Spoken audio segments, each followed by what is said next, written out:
Muito bem, seja bem-vindo. Estamos em mais uma palestra virtual da União Espírita Cristã e queremos agradecer a sua participação, a sua presença, mesmo de forma virtual. A União Espírita Cristã continua abrigando os nossos corações, as nossas almas, e para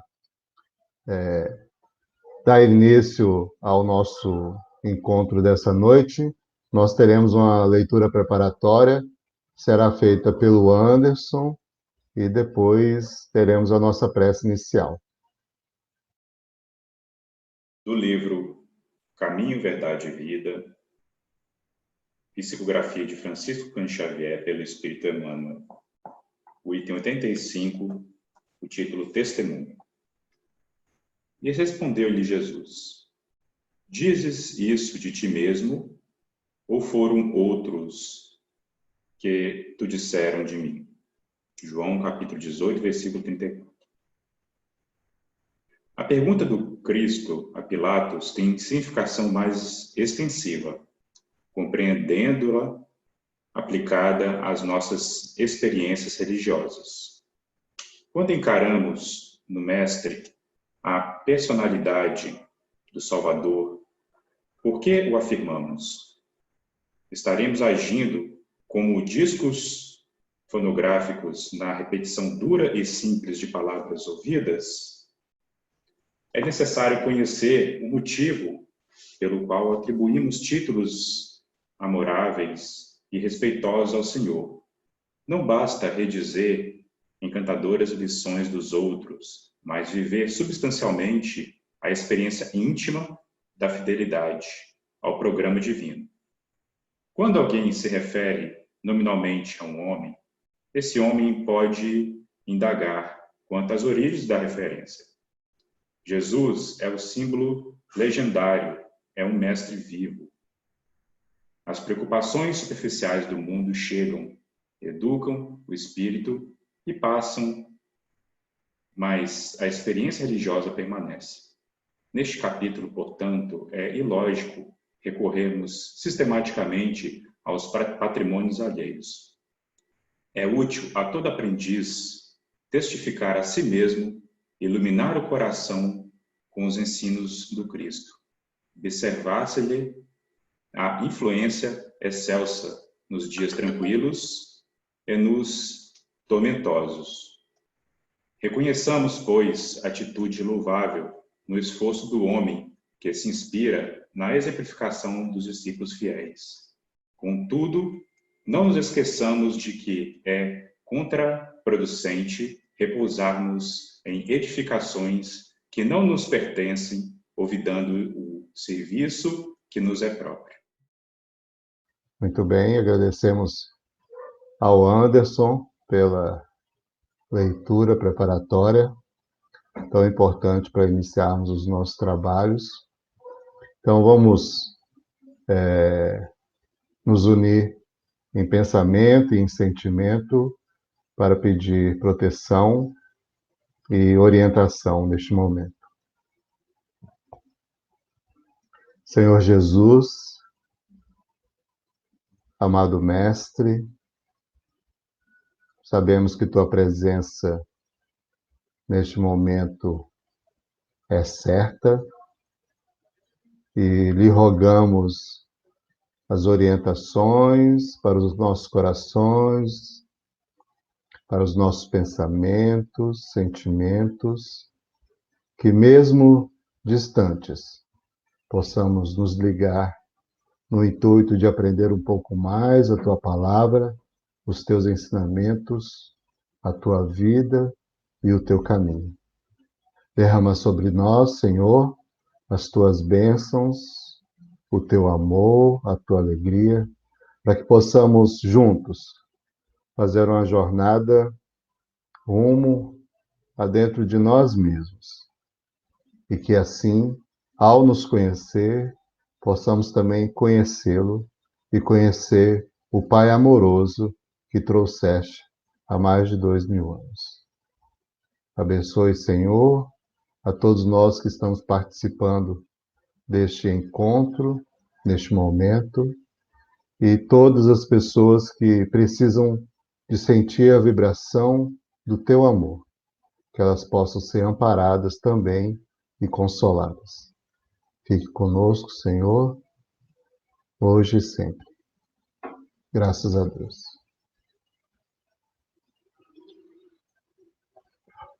Muito bem, nós estamos aqui para falar de um tema que particularmente eu gosto muito e para fazer uma experiência diferente para todos nós, até para mim, eu decidi iniciar com uma história. Então eu vou pedir para vocês essa história.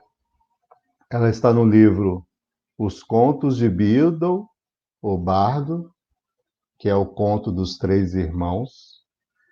E nós vamos fazer uma dinâmica diferente, uma vivência diferente.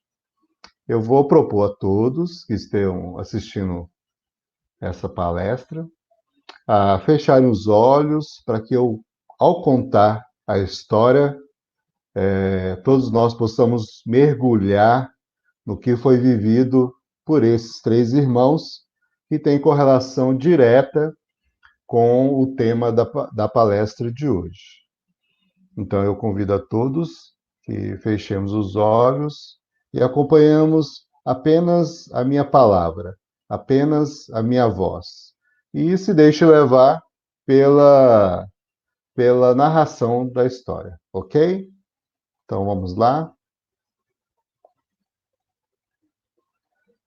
Era uma vez três irmãos que viajavam por uma estrada deserta e tortuosa ao anoitecer. Depois de algum tempo, os irmãos chegaram a um rio muito perigoso para atravessar. Os irmãos, porém, eram versados em magia. Os três simplesmente balançaram suas varinhas e criaram uma ponte. Do nada. Antes que pudessem atravessar a ponte, tiveram o caminho bloqueado por uma criatura encapuzada. Era a morte. Ela se sentiu traída. Traída porque o normal era os viajantes se afogarem no rio. Mas a morte era perspicaz. Ela fingiu parabenizar os três irmãos por sua magia e disse que cada um ganharia um prêmio por ter sido inteligente o bastante para evitá-la. Logo, o mais velho pediu a varinha mais poderosa que existisse, e a morte lhe deu uma varinha feita da árvore de sabugueiro. O irmão do meio resolveu humilhar a morte ainda mais e pediu o poder de ressuscitar os entes já falecidos. Então a morte apanhou uma pedra da margem do rio e entregou a ele. Finalmente, a morte perguntou ao irmão mais novo, um homem humilde. Ele pediu algo que lhe permitisse sair daquele lugar sem ser seguido pela morte. E a morte, de má vontade, lhe entregou a sua própria capa da invisibilidade. O primeiro irmão foi para uma aldeia distante. Com a varinha de sabugueiro na mão, assassinou um bruxo que não teve nem oportunidade de lutar. Tomado pelo poder que a varinha das varinhas havia lhe dado, ele seguiu para uma estalagem onde se gabou da sua invencibilidade. Mas, naquela mesma noite, um outro bruxo roubou a varinha e, por segurança, cortou a garganta do mais velho dos irmãos.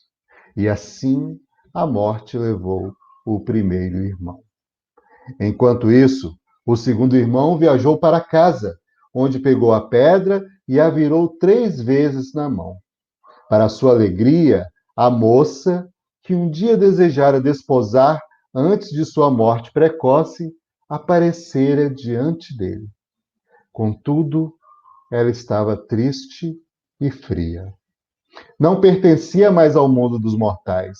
Enlouquecido pelo desesperado desejo, o irmão do meio se matou para unir-se a ela.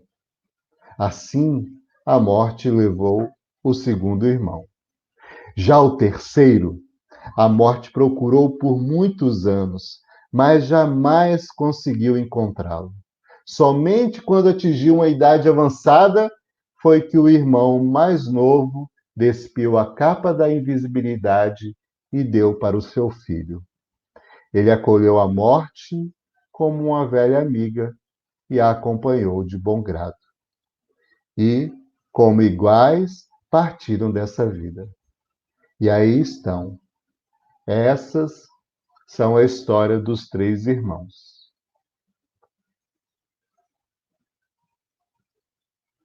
Então, nessa história dos três irmãos, nós percebemos os três elementos da nossa conversa dessa noite. O poder que cegou o primeiro irmão, de se achar o invencível, o desejo do prazer do segundo irmão, do irmão do meio, quando decidiu, através da pedra da ressurreição, trazer a noiva que já partiu de volta à vida. E vemos aí o dever expressado pelo irmão mais novo.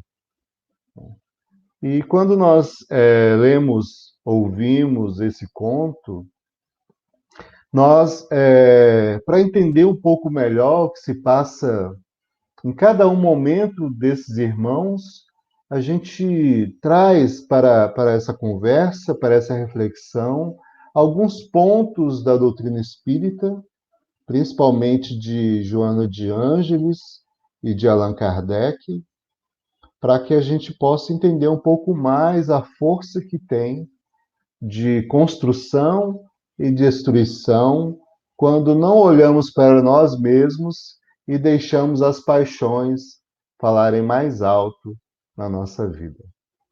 Então, nós vamos tratar primeiro da questão que levou para a morte prematura o irmão mais velho, que é o poder. E para iniciar a nossa conversa, a gente já traz uma leitura que está no livro Episódios Diários, psicografado por Divaldo Pereira Franco e ditado pelo espírito de Joana de Ângeles, que ela traz uma lição chamada Poder, né? O Poder, e que ela traz alguns, vamos trazer aqui apenas alguns recortes, né, que a gente acha interessante, mas vale a pena se debruçar sobre o estudo dessa obra para que a gente possa entender um pouco mais como o poder se movimenta na nossa alma. E ela fala assim para nós: não deplores a função ou tarefa humilde na qual te encontras edificando o mundo. Todas as realizações, por mais grandiosas, não dispensam a participação das aparentes e pequenas contribuições que, em última análise, são os fundamentais. Quantas vezes a gente não se perde atrás de manter um poder porque nós nos achamos insignificantes naquilo que nós fazemos no nosso dia a dia? E isso pode se dar em qualquer ambiente social, no trabalho, em casa, na escola, na faculdade, enfim. Nós somos desafiados pela vida para que a gente possa enxergar que o que a gente faz, por mais que nós coloquemos um tamanho menor naquilo, uma insignificância naquilo, tem uma realização grandiosa, como Joana traz aqui. Ela desenvolve o assunto ainda trazendo para nós que todas as tarefas que promovem a vida são de relevante significado. Então, todas as atividades do conhecimento humano que promovem a vida têm significado, têm a sua importância. Então, às vezes, nós nos massacramos, né, nos destruímos internamente por achar que somos menores, insignificantes, e nessa busca de um status, né? De galgar uma situação em que a gente se sinta significante, a gente pode utilizar do poder para destruir aqueles que estão no nosso caminho, destruir a nós mesmos, alguns princípios, valores, a nossa dignidade para chegar onde a gente quer. E ela continua falando que não é a função que dignifica o homem, mas este é quem a enobrece. Então, pode ser qualquer atividade nessa terra, qualquer função que a gente desempenhe, o que dignifica ela somos nós. É o sentimento que a gente emprega, é o pensamento que a gente desenvolve, é o coração que a gente coloca, tanto para construção como para destruição. Então, não tem uma função que é mais importante que a outra. O que coloca significância nessa atividade, né, somos nós mesmos. É a nossa entrega, é o nosso desenvolvimento, é a percepção de que aquilo é, como a gente pode talvez pensar por analogia, uma engrenagem que faz parte de um grande sistema e que aquilo ali, sem aquela engrenagem, a gente não conseguiria desenvolver a vida de forma digna. E ela continua falando para nós. O fastígio, que é o cume mais alto, né, de uma montanha, o status, né, a posição mais alta, o destaque maior e o poder são compromissos graves para aqueles que os detêm. E ela coloca aqui que os detém porque a gente tenta se apegar à situação de poder. Às vezes a gente se coloca numa situação de poder, por exemplo, quando está numa relação, né? Parceiro, parceira, qualquer expressão de parceria que a gente perceba, e a gente quer ali manter uma postura de poder. Né?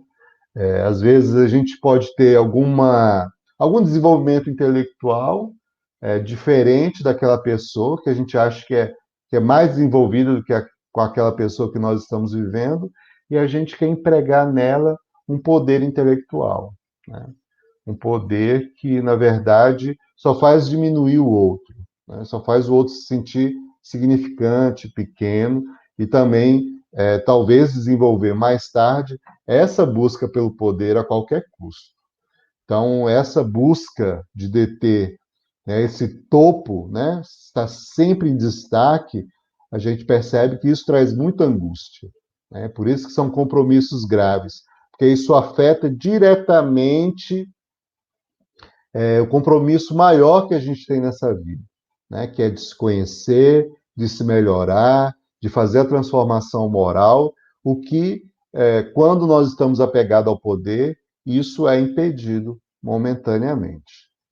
E aí, esse cume mais alto, ela fala, o fastígio, facilmente leva à queda.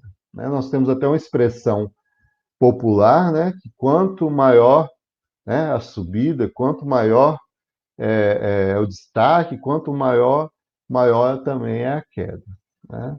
Claro que isso sempre vai servir ao aprendizado, mas não deixa de gerar uma dor que precisa ser consolada, muito mais do que julgada.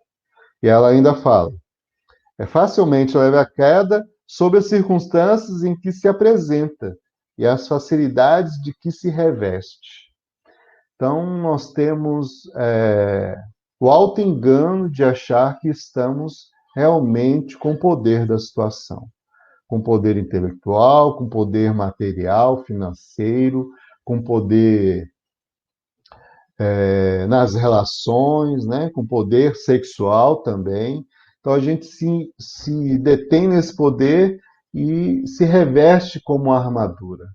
E a gente acaba caindo desse poder, desse cavalo, dessa paixão, porque ela é só aparente. Né? E a própria vida, da forma que ela foi construída por Deus, ela se encarrega de nos levar a essa queda. Sempre uma queda misericordiosa, para aprendizado, não para punição. Né? Então, a gente percebe muito carinho nessa fala aí da Joana. E ela continua falando para nós que esse poder ele é realmente momentâneo, que a gente precisa perceber o quanto a gente deixa de aproveitar quando se apega às situações de poder na nossa vida. Então a gente precisa prestar atenção, porque elas são, às vezes, normalmente a gente coloca isso na posição de chefe, na posição de professor, na posição de políticos, né? Esse deter o poder, mas sutilmente a gente também desafia a nossa própria dignidade quando estamos nos relacionando com as pessoas. Nós queremos que a nossa palavra seja aceita, a nossa ideia, e lutamos, às vezes, a qualquer custo, até perdendo a própria relação para colocar o que a gente percebe como realidade, né? Em xeque ali, né? Ou você aceita o que eu percebo de realidade, ou a relação ela não tem mais valor. E aí eu parto para uma segunda, para uma terceira, para uma quarta, e nunca estou satisfeito. Porque, na verdade, eu não estou satisfeito comigo mesmo, detendo esse poder. E esse poder, ele nos corrói, né?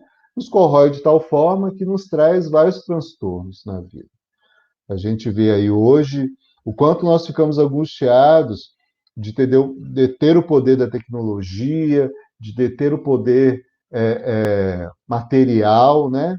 E aí a gente se utiliza até das paixões, das emoções desequilibradas para poder galgar esse fastígio, né? Esse topo, né? Sem saber que logo depois virá a queda, porque o processo de aprendizado é esse mesmo. A gente, às vezes, está no topo, às vezes está no vale. Falando com vocês agora sobre essa questão, me veio uma configuração interessante na época de Jesus, e acredito que até hoje esteja lá em Jerusalém, que entre o Calvário, que foi onde foi crucificado Jesus, e o Templo de Jerusalém, tinha um vale, que era conhecido o Vale da Morte, né? Então, para você poder chegar ao Calvário, ao Gólgota, né, você precisava atravessar esse vale. Então, para a gente poder também é, passar por uma alegoria aí da crucificação, a gente precisa também matar um pouco essa nossa sede de poder, né? Esfriar um pouco essa sede de poder. Que nós vimos o que aconteceu com o irmão mais velho, né? Ele se achou invencível, o imbatível, só que a vida é perecível, né? A vida material ela é perecível e só fica os valores espirituais, aqueles que a gente construiu de forma positiva ou de uma forma desequilibrada, mas eles vão ficar conosco, né? A gente não consegue, depois da desencarnação, virar anjo, né? Se transformar num passe de mágica numa pessoa angelical. Não, nós continuamos a caminhada. Às vezes o que acontece é a gente ter a oportunidade de ser amparado por amigos espirituais e poder ampliar um pouco mais a consciência, revendo esses compromissos graves que nós abraçamos. Então, essa é o desenvolvimento que Joana traz para nós, né? De como o poder ele pode também ser destruidor, constrói muita coisa. Nós precisamos do poder como movimento para construir, mas a gente não pode querer se deter, porque toda vez que a gente se apega ao que é perecível, vem a queda, vem compromissos graves, a gente às vezes rompe a barreira da dignidade para poder continuar revestindo esse poder que é ilusório, né? E aí a gente vai para o segundo irmão, que recebeu, né, diferente do primeiro irmão que pediu a varinha mais poderosa, né, da terra dos bruxos, ele pediu uma pedra da ressurreição, né? E qual foi o intuito dele? de ressuscitar a noiva que ele tanto era apaixonado, né? E aí agora a gente vai acompanhar como a Joana desenvolve essa questão do prazer, né? E ela já traz no livro Amor Imbatível Amor a seguinte questão no item, no capítulo O Poder para o Prazer, né? E ela diz assim: todos aspiram a algum tipo de poder, né? Fazendo o link ao que a gente estava vendo anteriormente. Até o poder da mentira é mencionado com suficiente força para se conseguir algum triunfo. E não são poucos os indivíduos que o utilizam, terminando por infamar, destruir, malsinar, né? Então, a gente percebe aí que a mentira tem esse poder, né? Para a gente tentar manter novamente uma situação de status que, consequentemente, a gente acha que nos trará algum prazer. Mediante o poder, adquire-se a possibilidade de manipular vidas, alterar comportamentos, atingir os cumes das vaidades doentias, né? Então a gente percebe o quanto a gente, com o poder que que é transitório, a gente pode querer se adoentar, né? Da forma que a gente coloca. Nós somos seres ainda espiritualmente maturos, e quando a gente está com poder na mão, a gente às vezes quer fazer isso, manipular a vida, né? Alterar alguns comportamentos. Às vezes a gente faz isso com os nossos filhos, né? Por se achar investido de um poder transitório, que é da paternidade e da maternidade, a gente quer alterar comportamentos, ao invés de oferecer recursos para a alma desse ser que veio à nossa tutela, para que ele realmente possa se modificar moralmente. E aí sim conseguir fazer as alterações comportamentais. E quando não fazem, a gente se utiliza de todos os recursos que o poder nos traz, né? Uma autoridade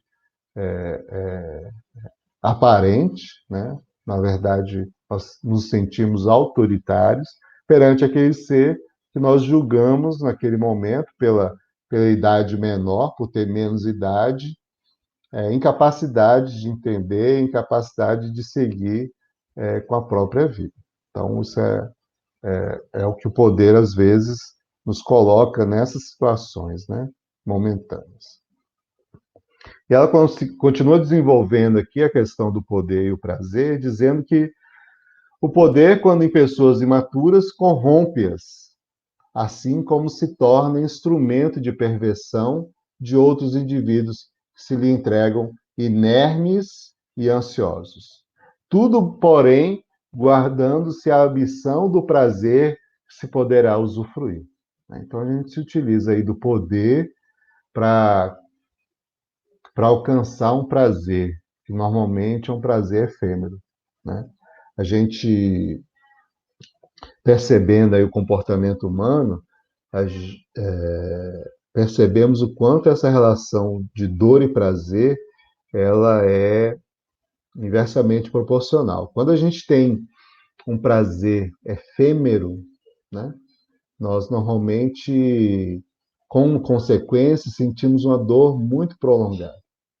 A gente percebe aí as drogas, né, o próprio álcool de forma doentia, enfim, qualquer prazer efêmero, normalmente ligado ao materialismo, ele traz uma dor prolongada. O que não acontece quando a gente busca os prazeres da alma, se a gente pode dizer assim, né? Prazeres que realmente têm algum significado e não depende de nós vendermos a nossa dignidade para alcançá-los. Então, esse tipo de prazer normalmente é profilaxia para a gente sentir dores menores, né? Então, o desenvolvimento de uma virtude, por mais às vezes doloroso que pareça, né? Se perceber, se conhecer, se transformar moralmente, a dor é menor, né? A percepção da dor é menor, do sofrimento é menor, porque a gente se coloca numa situação de resignação em que a gente entende que nós não temos o poder do controle da nossa própria vida, e muitas vezes, e nem da vida dos outros. Então, isso traz uma serenidade maior, né? Traz menos dor à nossa vida. Então, continuando aí o desenvolvimento do prazer, né? Fizemos esse link aí do poder com o prazer. Joana continua no mesmo livro, Amor Imbatível Amor, né? Trazendo mais um item para a gente refletir, que é o desejo e o prazer, né? E aí ela já coloca uma coisa muito interessante, que é natural, portanto, a busca do prazer, né? Esse desejo interior de sentir o gozo, o bem-estar, que se expressa após a conquista da meta em pauta. Então, isso é natural. A gente é impulsionado pelas leis morais para que a gente alcance metas, né? Metas espirituais, metas materiais também, e isso nos dá prazer, né? O problema é quando a gente inverte, a gente quer viver o prazer pelo prazer, o prazer para poder fugir de uma vida de crescimento, de desenvolvimento. Nós fugimos muitas vezes por prazer material para que a gente não se enxergue, né? Então a gente se deixa perder pelo gozo, por esses movimentos que a gente tenta fazer de desejo, né? De busca pelo gozo, do bem-estar. A gente faz isso como uma criança faz, né? Não sabe às vezes a hora de parar de comer, a hora de parar de brincar, né? Não quer dormir na hora certa. Então, assim também, espiritualmente, às vezes a gente vive essa situação. Então, a gente não consegue administrar. E Deus criou todas as leis morais para dar conta dessa imaturidade. Então, essa dor que o prazer traz, né? Esse prazer incontrolável, ele também serve para educar a própria criatura. Então a gente nunca está abandonado, a gente nunca está esquecido pelas leis de Deus, pelo amor de Deus. Porque o que a gente vê nas leis morais é o amor e a justiça de Deus atuando sempre, né? Então não tem essa carga punitiva, uma pena eterna que a gente vá, por ter se descontrolado na busca desse prazer, sofrer eternamente, né? Porque às vezes a gente se coloca numa situação de pecador eterno, o que é muito prejudicial para a nossa vida espiritual. E ela continua: o prazer se apresenta sob vários aspectos: orgânico, emocional, intelectual, espiritual, sendo ora físico, material, e noutros momentos de natureza abstrata, estético, efêmero ou duradouro, mas que deve ser registrado fortemente no psiquismo, para que a existência humana expresse seu significado. Então, o prazer ele tem um valor importante na nossa vida. É um movimento que a gente faz ao encontro do outro, ao encontro de si mesmo, ao encontro de desenvolver o que é físico, o que é material, mas também o que é de natureza abstrata, estética e efêmera, né? Então, ou valores duradouros. Então, o prazer ele tem esse poder, né? De nos movimentar a alma para que a gente possa registrar no nosso psiquismo coisas equilibrantes, né? São situações e valores equilibrantes, como também o desequilíbrio, né? E aí a gente percebe hoje na sociedade como a ansiedade, a depressão e outros transtornos do psiquismo, eles vêm mostrar, na verdade, essa nossa falta de administração na busca desse prazer, né? Então, é importante essa leitura da Joana. E ela continua: o prazer depende, não raro, de como seja considerado. Aquilo que é bom, genericamente, dá prazer, abrindo espaço para o medo da perda, né? Ou é como que a gente ainda lida de forma imatura? Das faltas, ou para situações em que pode gerar danos, auxiliando na queda do indivíduo em calabouços de aflição. Então a gente percebe essa situação com o irmão do meio, né? Ele tem medo de perder aquele prazer, né?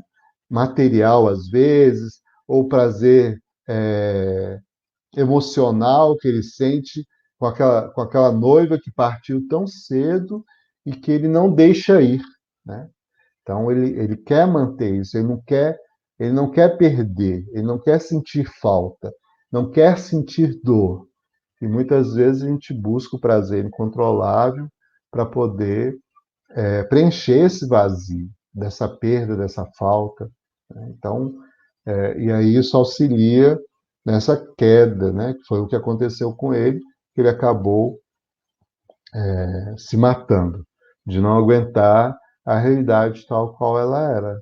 Porque o prazer, no primeiro momento, os prazeres efêmeros, podem até nos enganar e a gente achar que eles aquecem o nosso coração, dão um significado para a nossa alma.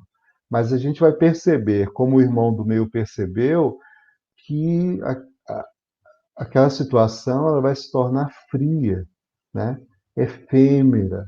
E o vazio que a gente busca preencher, que deve ser nós por nós mesmos, através do outro, através do bem que nós fazemos ao outro, através do bem que a gente faz à sociedade, aquilo não é preenchido porque é efêmero, só porque é duradouro. Então, o Joana vem trazer esse desenvolvimento. E ela continua dizendo que, por uma herança atávica, grande número de pessoas tem medo do prazer. Olha só também, né?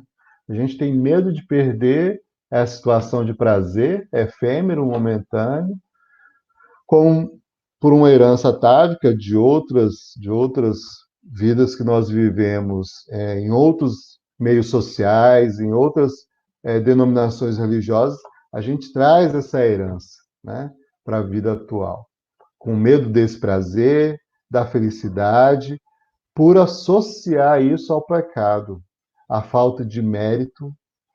A gente não se acha merecedor da felicidade, do prazer, por se enxergar imperfeito, pecador, né?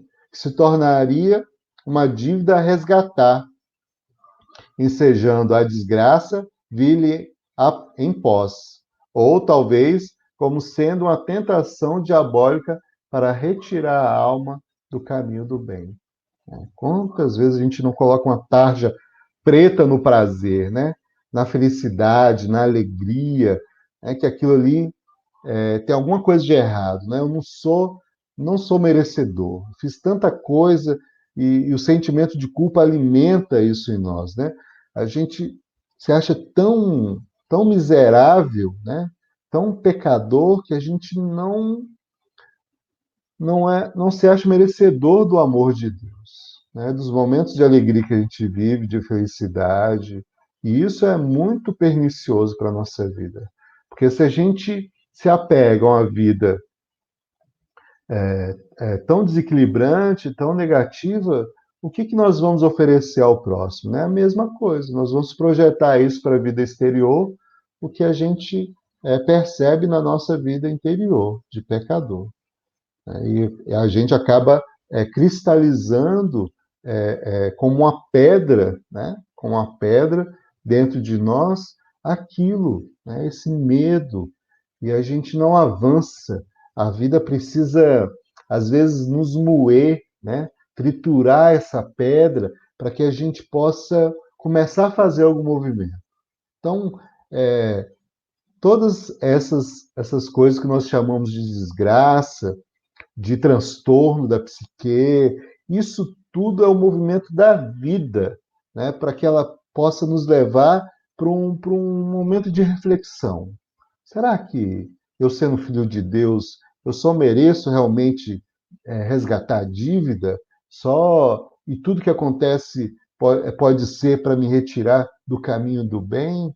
Então, a gente precisa realmente refletir sobre esse valor ou desvalor que nós damos para o prazer, que ele faz parte da nossa vida, né? Nós ainda estamos num planeta de provas e expiações, onde o mal predomina. E como criaturas ainda imperfeitas e imaturas, nós utilizamos ainda o prazer de forma descontrolável. E isso vai trazer algum ensinamento. Não que a gente tenha que buscar de forma descontrolável o prazer, porque a gente vai conseguir um ensinamento depois. Porque esse ensinamento ele vem através da dor, né? Através de sofrimento. Então, é muito masoquismo nosso dizer que a busca do prazer incontrolável pode ser franqueada para que a gente aprenda lá na frente. Não é isso. Mas que a gente não pode ver em toda busca de prazer o pecado, né? Uma figura diabólica ali, o inimigo que nos quer retirar dessa vida angelical, que a gente acha que é angelical, né? Desse modo, continua Joana, o desejo e o prazer se transformam em alavancas que promovem, né? Em alavancas que promovem o indivíduo ou abismos que o devoram. Então, é uma faca aí de dois gumes, né? A gente vai andando nessa corda bamba. E como toda corda bamba, às vezes a queda é necessária para que a gente aprenda a se equilibrar. Então, se a gente está se percebendo nessa corda bamba ou numa queda, está já no chão, que a gente possa levantar novamente, fazer uma reflexão do que realmente é dignificante para a nossa vida e ir para a corda de novo, né? Porque desistir, essa fuga da desistência, ela vai trazer mais sofrimento, que foi o caminho que o irmão do meio buscou, né? Ele não aguentou a queda, né, de se enxergar humano, de se enxergar imperfeito, né, mesmo pecador, ele acabou tirando a própria vida. E para encerrar a nossa história, o último irmão, que na própria história a gente trouxe como uma virtude, que é a humildade, nós vamos encontrar no Evangelho segundo o Espiritismo, na fala de Lázaro, que assina essa mensagem, O Dever, que é uma mensagem belíssima, que constrói todo um incentivo para uma alma reencarnada para dar conta dessa vida e sair daqui melhor do que entrou. Ele traz alguns pontos que a gente precisa destacar, e aí a gente vai entender como esse irmão mais novo ele conseguiu driblar a morte. Não a morte do corpo material, mas a morte mesmo espiritual, aquela que nos cristaliza, que nos deixa estacionado e que traz uma série de sofrimentos que, com certeza, com esses sofrimentos a gente acaba buscando alguma luz, alguma reflexão, mas que não deixam de doer na alma. E aí Lázaro, ele começa falando desse irmão mais novo que o dever é a obrigação moral. Primeiro para consigo mesmo, olha que interessante, né? E depois para com os outros. O dever é a lei da vida. Encontramos-lo nos mínimos detalhes, como nos atos mais elevados. Então, independente do que você faz, da sua função aqui que você veio desempenhar, não importa, nos mínimos detalhes ou nos atos mais heróicos, mais elevados, né, o dever precisa ser essa lei, né, que a gente precisa vivenciar. Quero falar que somente do dever moral e não do que se refere às profissões, né? Então, ele continua aqui, na ordem dos sentimentos, olha que interessante. O dever é muito difícil de ser cumprido, é um desafio, né? Porque se encontra em antagonismo com as seduções do interesse e do coração. O dever, ele muitas vezes na nossa vida, ele se transforma nesse antagonismo da nossa busca desenfreada pelo poder e pelo prazer, né? Que são esses interesses, né? Essas seduções que nós vivemos, essas tentações, que Kardec traz muito bem na pergunta 9, como é que a gente se livra, né? Como é que a gente se melhora nessa vida e se livra dessas seduções do interesse e do coração. E aí os espíritos respondem que é um sábio da antiguidade já nos falou disse, né? Conhece-te a ti mesmo. É o autoconhecimento. E aí, nessa postura de dever, né, a gente percebe que as nossas vitórias, elas não têm testemunhas, né? E as nossas derrotas não sofrem repressão. A gente fica invisível, né? Como o irmão mais novo. A gente fica invisível. A humildade tem esse poder, quando nós utilizamos ela na nossa vida, de nos deixar invisível. E às vezes isso para o ego é dolorido, porque o que o ego quer é fastígio, é topo, é prazer efêmero, fugaz, para fugir de ficar no lugar que ele precisa ficar, que é no lugar de pequeno na nossa vida. E que o nosso eu superior, a nossa vida espiritual, se destaque nas nossas vivências, que sejam vitórias ou derrotas, mas são nossas vivências. E quando a gente tem uma vida voltada para o poder e para o prazer simplesmente, sem o dever nos guiando como leme, essas vitórias e derrotas, elas só servem para nos colocar em abismos, né? Então ele continua falando: o dever do coração, fielmente observado, eleva o homem. Mas como precisar esse dever? Onde ele começa, onde acaba? E Lázaro diz lindamente, né? O dever começa precisamente no ponto em que ameaçais a felicidade ou a tranquilidade do vosso próximo. Fazer ao próximo o que gostaria que fizessem a nós mesmos, de coração. E termina no limite que não desejaríeis ver transposto em relação a vós mesmos. Então, amai ao próximo como a si mesmo, amai ao próximo como eu vos amei, amai os inimigos. Então, o dever ele tem uma relação direta com o amor, né? Para a gente ter esse limite, nós precisamos de limite nas atuações da nossa vida. E o dever ele nos entrega isso. Ele nos coloca de recurso, de movimento, para que a gente possa frear, né? Domar as nossas más tendências, quando a gente avança para o próximo e traz toda essa carga de imperfeição, que faz parte da nossa evolução, que ainda somos pequenos, somos inferiores, somos imperfeitos, mas que a gente pode colocar um limite, a gente pode domar, como se doma um corcel. Agora, quando a gente se deixa levar pelas paixões, pela busca do poder e prazer de forma incontrolável, esse limite não existe. E aí a gente vai destruindo por onde a gente passa, né? E depois tem que voltar reconstruindo.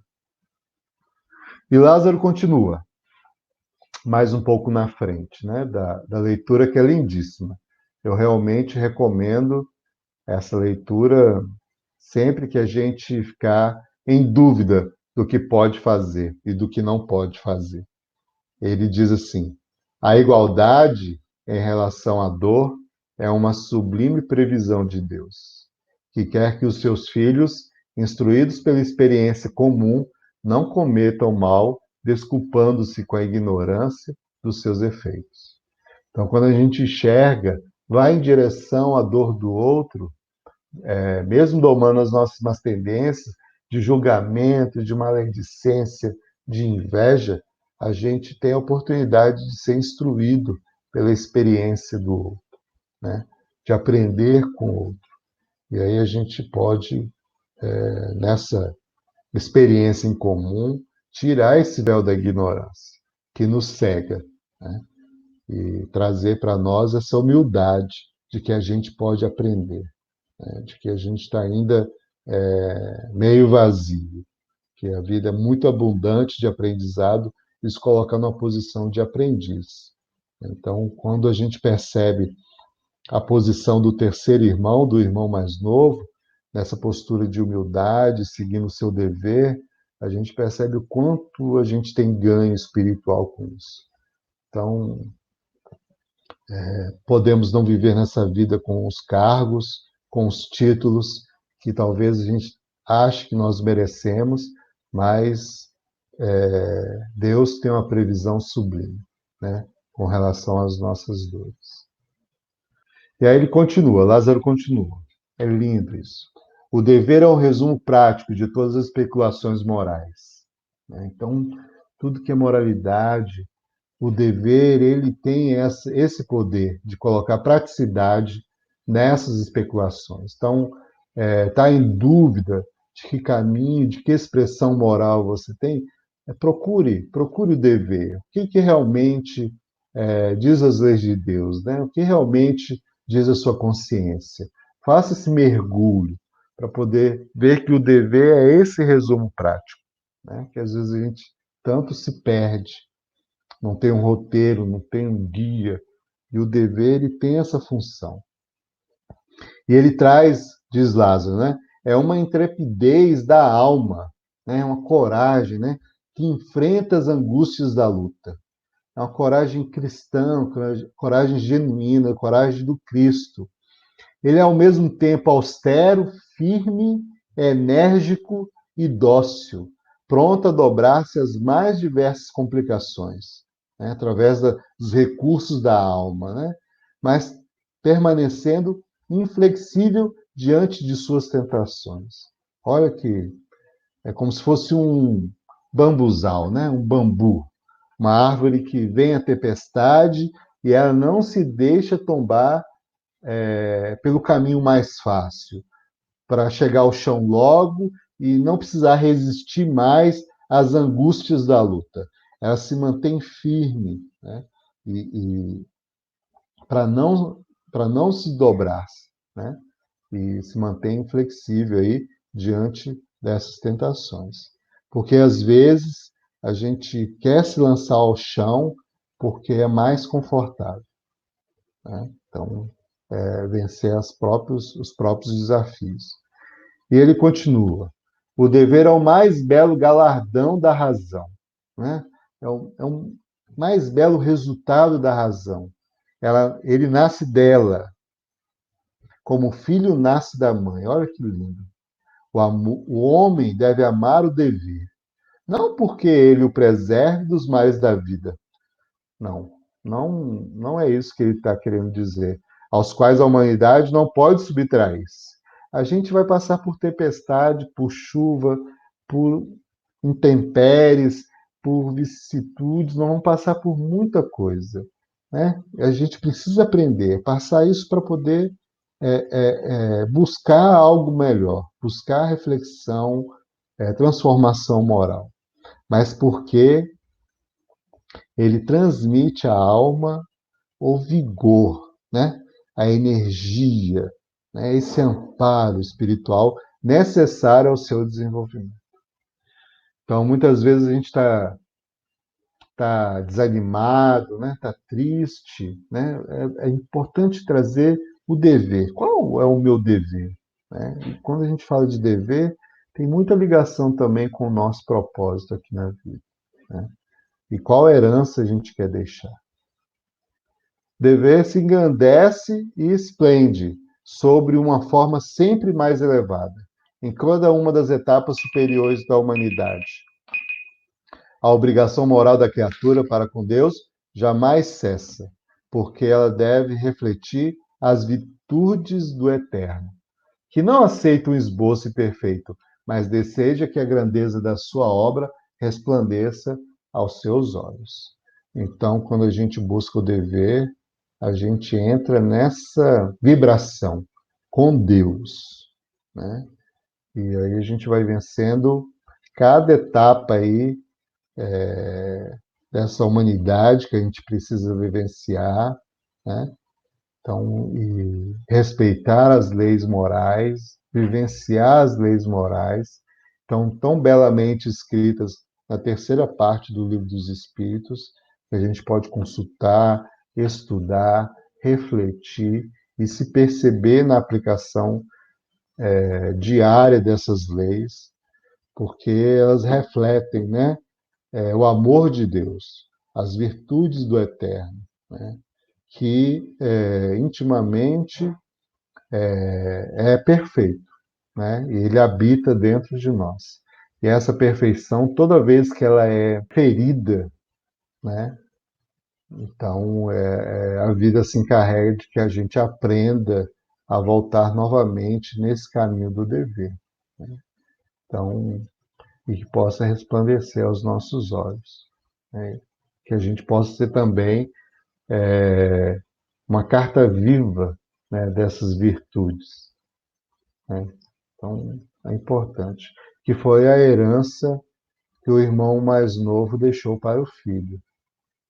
Ao abraçar a morte, ele deixa a humildade e o cumprimento do dever para as futuras gerações.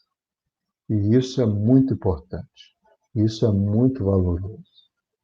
Sabemos que somos imperfeitos, mas o esforço que a gente faz para se melhorar e domar as nossas más tendências, utilizando esse recurso da alma, né, que é o dever, a gente deixa para as futuras gerações, principalmente para os nossos filhos, para os nossos netos, uma herança, né?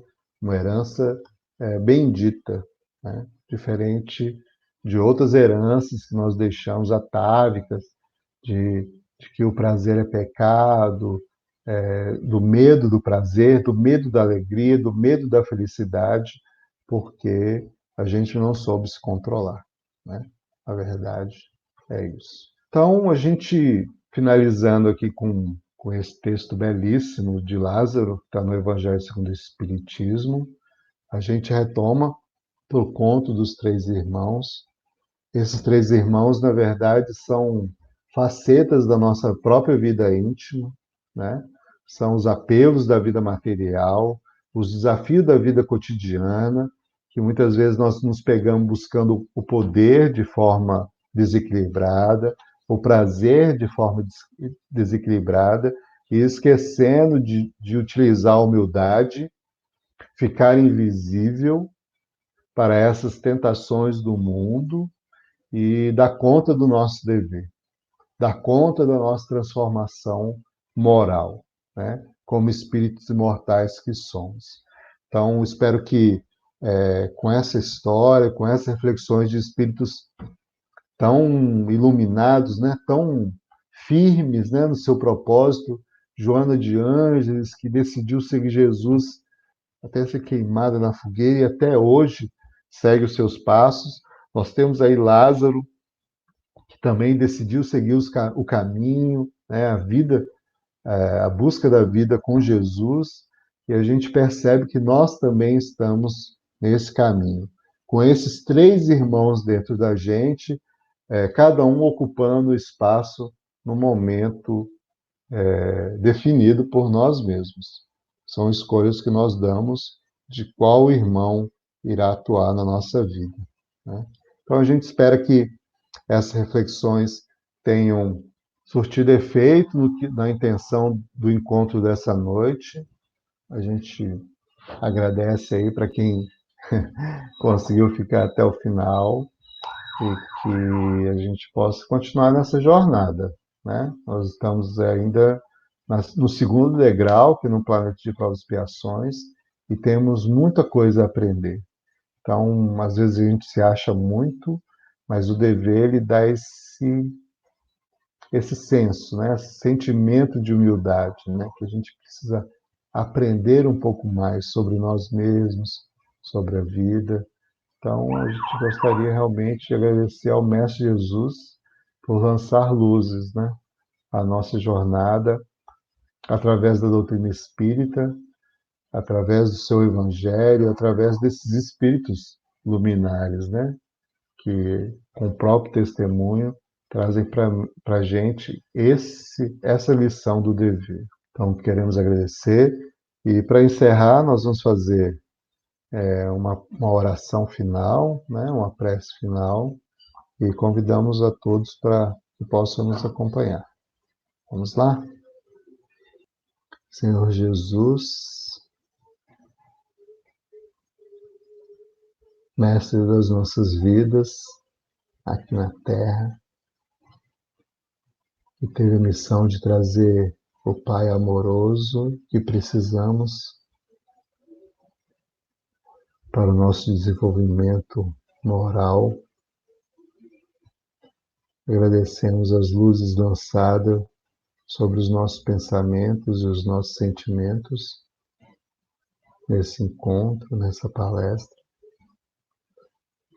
que possamos ter deixado fagulhas aqui para que possamos continuar buscando conhecimento, o autoconhecimento. Sabemos, Senhor, é o caminho certo para que a gente se transforme nessa vida, se melhore nessa vida e consiga resistir às tentações do nosso mundo interior. Que o Senhor possa abençoar a União Espírita Cristã, que mesmo à distância nos abrigue espiritualmente, emocionalmente, continua sendo a nossa oficina de trabalho no bem. Abençoe também todos os companheiros que puderam participar conosco nessa palestra e continue iluminando com o seu amor e o senso de dever nas nossas vidas, a nossa jornada, Senhor. Obrigado, hoje e sempre. Graças a Deus.